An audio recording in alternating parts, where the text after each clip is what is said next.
La brújula de Arquidima se detiene hoy en Sagunto, la ciudad cuya derrota provocó el estallido de la Segunda Guerra Púnica en el año 219 a.C. Desde entonces, el descabello saguntino ha sido considerado por las fuentes y también por los libros de historia como un episodio clave de la protohistoria mediterránea. Pero, ¿por qué esta ciudad de la Letania ibérica precipitó la tensión bélica entre cartagineses y romanos? Nuestra invitada de hoy, Carmen Aranegui, visita por segunda vez Arquidima para actualizar las investigaciones acometidas en uno de los subsuelos más complejos del Levante peninsular. Bienvenida, Carmen, por segunda vez. Hola, ¿qué tal? Pues muy bien, Carmen. Sí. La trascendencia histórica de Sagunto es directamente proporcional a la riqueza del subsuelo. Pero si uno contempla Sagunto a vista de pájaro, efectivamente hay varios núcleos o varias zonas arqueológicas susceptibles de proporcionar muchos datos. La zona donde actualmente está la zona del actual castillo dista 5 kilómetros de la línea de costa y precisamente por ahí va mi primera pregunta. Si con el paso de los años y los procesos sedimentarios y el cambio de paisaje, procesos geológicos, se ha producido una alteración considerable y cómo ha evolucionado el poblamiento, sobre todo en el primer milenio antes de Cristo. Sí, verdaderamente la relación del antiguo Sagunto con el mar es un factor crucial para entender su importancia. Sagunto está al borde de un río que se llama el río Palancia. Ese río en la antigüedad se llamaba el río Udiva, en los textos aparece como río Udiva. Y realmente la geomorfología de la zona tiene una circunstancia en esa desembocadura que convierte al litoral saguntino en un litoral apto para que se constituya allí un puerto antiguo. Esto es así por lo siguiente: el río en un momento dado aporta material, ya que el nivel del mar se estabiliza a la baja. Entonces el nivel del mar desciende dentro de los procesos glaciares en la época flandriense y el río deposita, al estar el agua del mar más alta, entonces deposita materiales. Ese depósito va formando, como en todos los ríos, un pequeño delta. No es un gran delta, no es el delta del Ebro, pero un pequeño delta, cuyos extremos del delta, que se llaman restingas, constituyen un borde rocoso. Es un borde de bolos de río, de aporte fluvial, que da lugar a que haya una costa de tipo estable y distinta a la que predomina en el Golfo de Valencia, que es una costa baja y arenosa.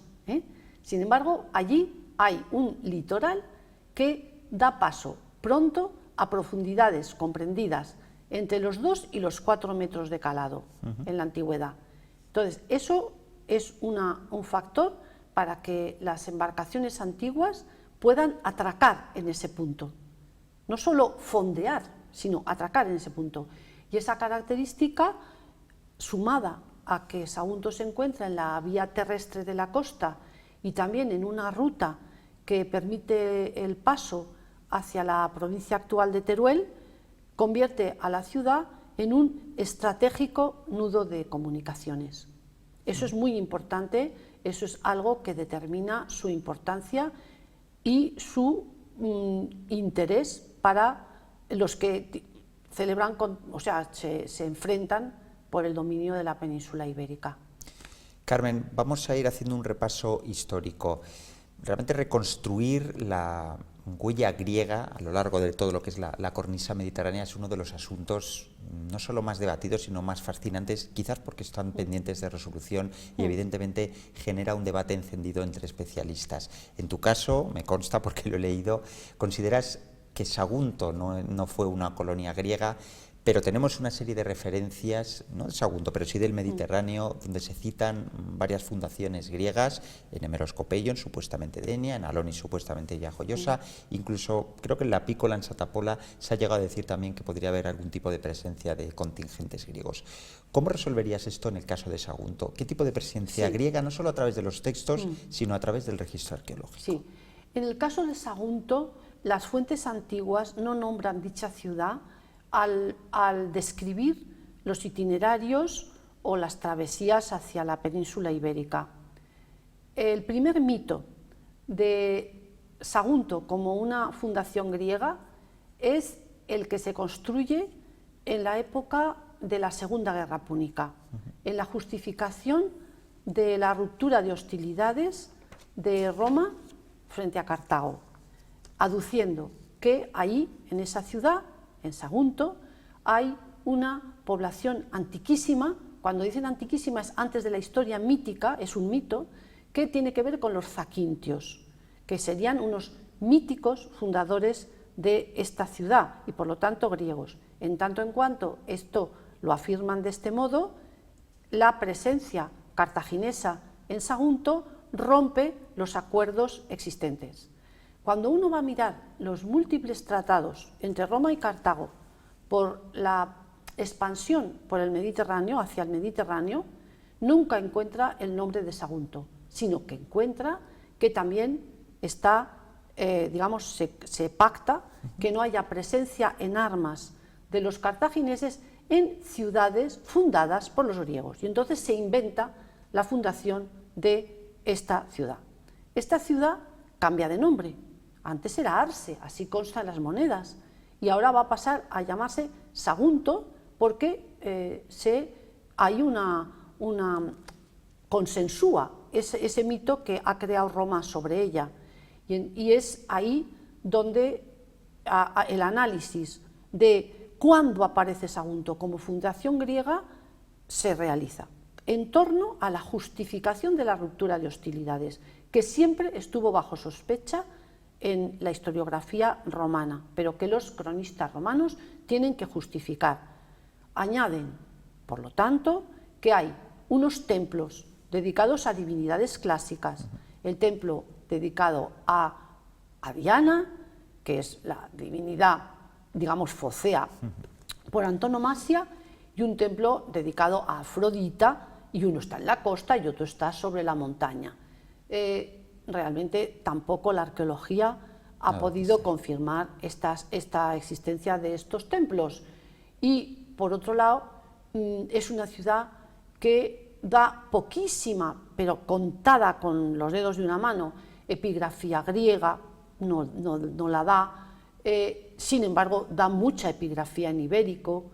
Es una ciudad en la cual el factor ibérico es predominante y, por lo tanto, verdaderamente, aunque siempre quedará el texto que indica que fue una ciudad antiquísima, y ahí podemos mencionar a Estrabón, pero hay que señalar las dos cosas. ¿Por qué es antiquísima?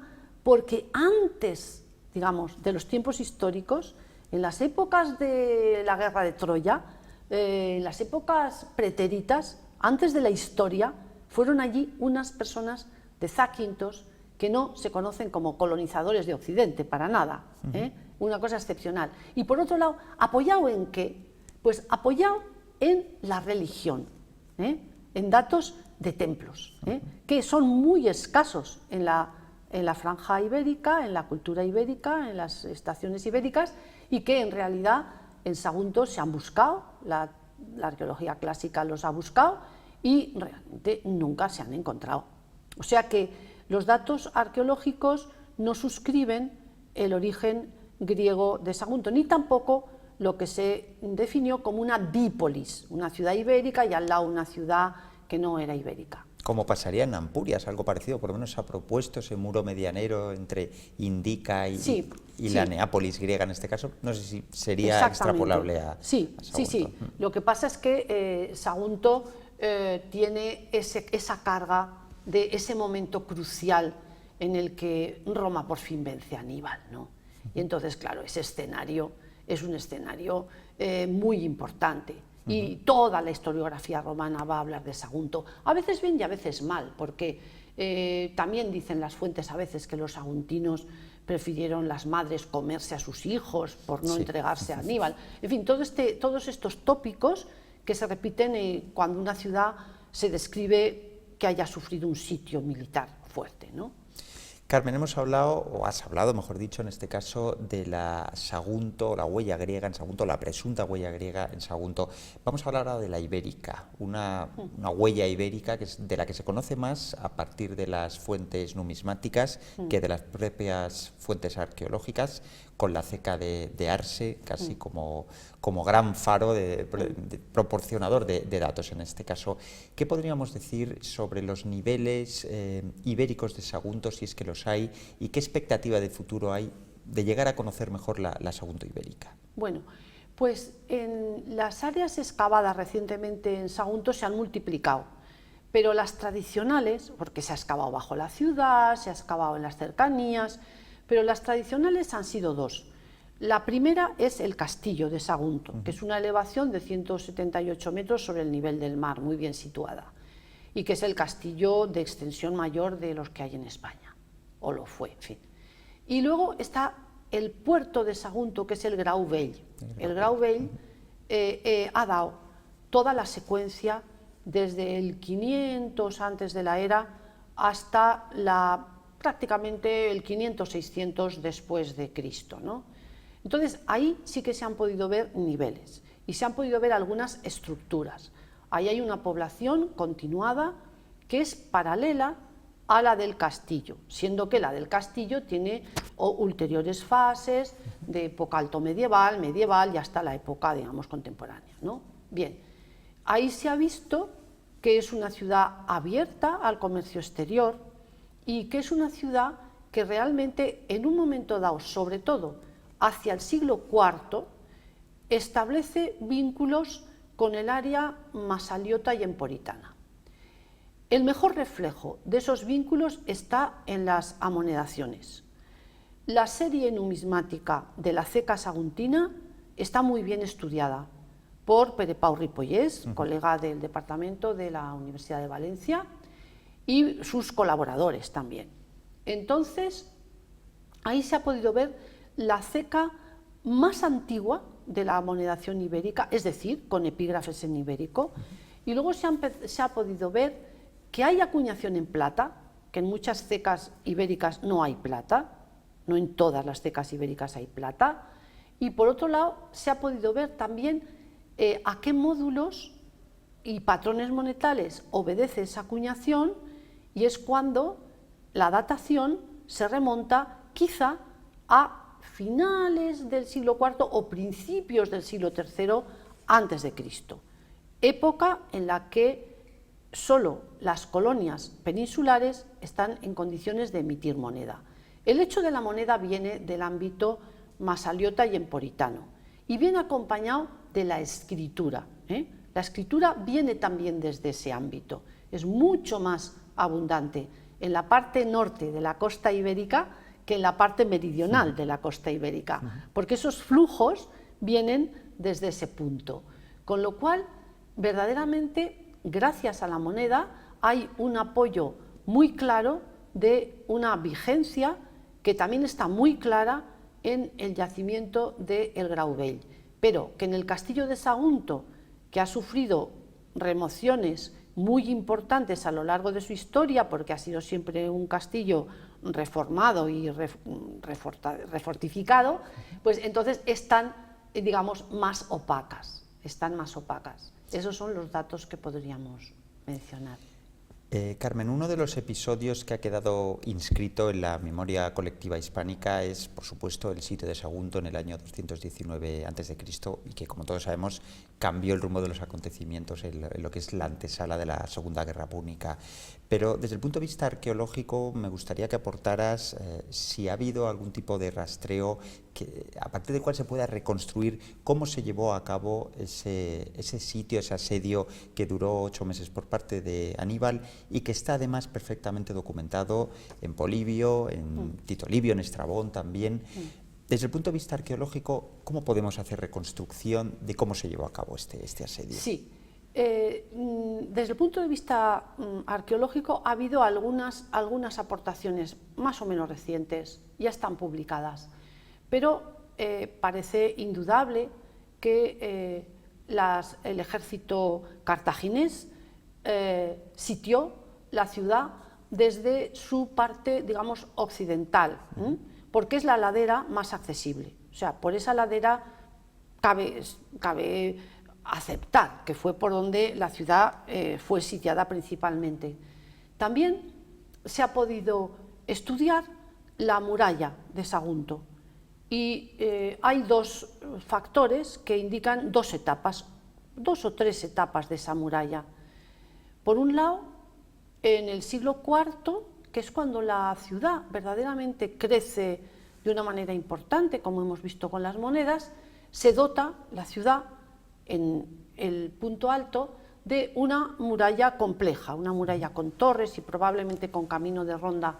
Esto es lo que dieron de sí las excavaciones que la documentaron en algunos de sus sectores, no en todo su perímetro. Y luego, más recientemente, se hizo otra excavación para habilitar un centro de recepción de los visitantes y entonces se pudo ver algo muy interesante, y es que había una muralla que había sido abatida, derrumbada desde el exterior, con lo cual aparecía, digamos, la Segunda Guerra Púnica, porque los materiales de la excavación daban esa fecha.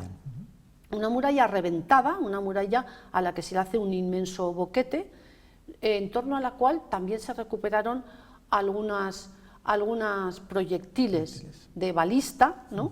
Que entonces, bueno, estaban ahí y estaban entre los derrumbes de esa muralla, y que era una muralla de casamatas, una muralla importante de casamatas, que además tenía por encima de ese derrumbe, prácticamente en la misma alineación, una reconstrucción que daba una época posterior a la Segunda Guerra Púnica. Es decir, que el sitio tuvo lugar principalmente por la vertiente norte y por el lado occidental del castillo de Sagunto. Parece algo probado, que la ciudad ibérica tenía una muralla en el siglo IV, es seguro que la tenía, está documentado arqueológicamente. Que esa muralla del siglo IV está hecha con las técnicas de época ibérica, está documentado. Que es objeto de un ataque que le produce un boquete, una ruptura, una destrucción hacia la época de la Segunda Guerra Púnica, está documentado, y que con posterioridad tiene una reconstrucción. Todo eso está ahí en el castillo de Sagunto a través de excavaciones documentadas arqueológicamente. Qué interesante, ojalá vayamos recomponiendo todos estos datos para darle pues un poquito de forma, ¿no?, a este episodio tan histórico y tan narrado por las fuentes. Por otra parte, Carmen, siempre se ha sostenido, y es cierto, que el gran poder de convocatoria de la península ibérica respecto a los pueblos colonizadores, sobre todo procedentes del Mediterráneo oriental o central, fue pues su riqueza mineral, ¿no? Pero en el caso de Sagunto tenemos además que uno de los motores económicos que funcionó, incluso que llegó a consolidar una fama en época romana, fue la calidad de sus vinos, casi con una consideración de denominación de origen, ¿no? ¿Qué podrías aportarnos sobre la producción de vino aquí en Sagunto en época protohistórica y romana? Sí, pues verdaderamente la geografía de la riqueza minero-metalúrgica de España tiene una distribución irregular. Las zonas más ricas pues es Huelva, también es Linares, también es Murcia, y ya el resto sí que hay una determinada producción, pero no llega a tener la generosidad de las cuencas principales minero-metalúrgicas. Tito Livio, cuando describe Sagunto, dice que es una ciudad opulentísima, una ciudad opulentísima, y que fue conocida en su opulencia tanto por los frutos de su tierra como por su comercio marítimo. Eso no lo dice de ninguna otra ciudad. Es verdad que Sagunto está privilegiada por las citas de los autores clásicos, por el hecho de la Segunda Guerra Púnica, pero en definitiva la verdad es que tiene esa tradición. Esa tradición está indicando lo que decíamos, que es un punto redistribuidor en cuanto que conecta con el comercio de larga distancia, es decir, de altura, con el comercio naval de altura, no solo de cabotaje, sino que pueden atracar barcos más importantes en Sagunto, y por lo tanto que se convierte en una puerta, en un flujo de entrada y salida de gentes distintas, las gentes que van por el mar, y de productos distintos, los que entran desde el mar o salen desde la tierra. En ese plan tiene una tradición especial la mención de sus vinos, también de su vinagre, que lo conocemos por tituli picti sobre ánforas, y incluso por lo que se llama, en palabras de Marcial, los cálices saguntinos, los vasos saguntinos, en tanto en cuanto ese nombre indica vasos para beber vino. Entonces, en un momento determinado, tanta importancia se le daban a estas citas que incluso se creyó que la terra sigillata se fabricaba en Sagunto, y luego se ha desmentido. No hay producción de terra sigillata en Sagunto, pero hay algunas producciones de cerámica de barniz negro que por las tipologías podrían entrar dentro de la categoría de vasos potorios o vasos para beber. Y por otro lado, el vino saguntino sabemos que llega a la ruta que conecta con Narbona, que luego atraviesa el corredor aquitano, que sale al Atlántico, pero al Atlántico en el litoral de la Aquitania o del litoral bordelés, y que luego incluso llega hasta Gran Bretaña. Por lo tanto, hay una cierta distribución de un producto de la tierra que es requerido por el comercio para el avituallamiento fundamentalmente de los ejércitos romanos. De los ejércitos romanos, porque es un vino de una calidad que no es alta, es un vino que se requiere, pues eso, para las raciones que se tenían que distribuir a las legiones, etc. Porque cuando hablamos de los vinos de mesa que se sirven en Roma, hay comentarios también que hablan del vino, como es el caso de Juvenal, que el vino de Sagunto está para cuando todos están borrachos al final de un banquete, jugar a tirárselo a la cara unos a otros. Es decir, que el vino de Sagunto es un vino objeto de comercio, es un vino que debió salir para suministrar las cantidades necesarias de para las legiones romanas, que se sabe su distribución porque se conocen los talleres para la época romana, que tiene antecedentes, porque hay unas producciones de ánforas ibéricas que presumiblemente pudieron ser el envase de transporte del primer vino, pero eso no está más que planteado en hipótesis. Ahí están las ánforas, pero no está claro que fuera ese su contenido, y evidentemente lo que da riqueza a la ciudad de Sagunto es su comercio marítimo. Como dice, la riqueza de la tierra no se explotaría para no exportar. Es una tradición que se incrementa las posibilidades por el hecho de tener salida al comercio de larga distancia. Y eso es fundamental para comprender que esta ciudad fue calificada como una ciudad bien provista de recursos. Sus principales recursos es la estrategia de su localización, y que es un nudo de comunicaciones marítimas, terrestres, litorales y hacia el interior.